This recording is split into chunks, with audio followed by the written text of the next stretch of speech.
মানুষের খারাপ প্রস্তাব দেয়, মনে করেন টাকা লাগিয়া।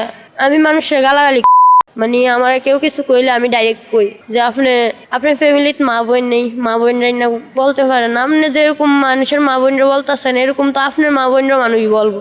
রাস্তায় থাকি দেখলে আমরা এতই পচা, আমরা রাস্তায় দুঃখে থাকি। দুনিয়াত বাইসা থাকলেও মরার মতো থাকতে হয়, না আছে খাবার না আছে ঘুম, মরার মতো বেঁচে থাকতে হয় আর কি। খাবারের লেগে অনেক কষ্ট করতে হয়, মানুষের কাছে হাত পাততে হয়।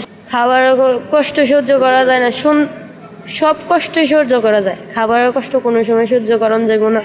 আর আমি সহ্য করতাম পারিও না খাবার, আমার খিদা লাগলে মনে করেন আমি পাগল হয়ে যাই।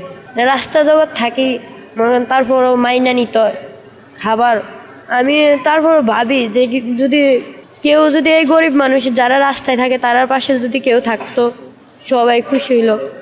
মনে করেন সবাই খাবারও পাইতো, থাকার কষ্ট কেউ তো মনে করেন সুখে আইয়া নেই, রাস্তা জগৎ কষ্টে আইয়ে। যখন এই ক্ষুধা নিয়ে মানুষের কাছে খাবার চাও, কি ধরনের কথা বলে? মানুষে গালাগালি করে, কয় কাজ করতে পারস না, মানে অনেক ধরনের প্রশ্ন করে। এরপর আবার মানুষে খারাপ প্রস্তাব দেয়।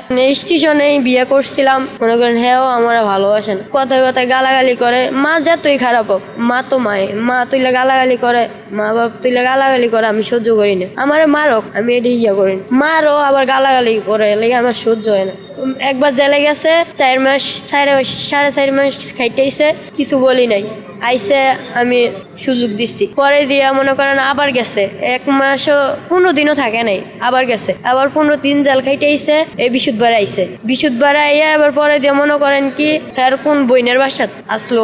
তার মানে তোমার প্রিয় মানুষের কাছ থেকে ভালোবাসা পাও নাই? না, তারপর আইয়া মনে করেন কি নিজের ভুল স্বীকার করে না, এই মারধর করে, গালাগালি করে। মনে করেন ব্যবহার এত খারাপ, ব্যবহার শুনলে মনে করেন নিজে নিজে কান্দা এসে করে।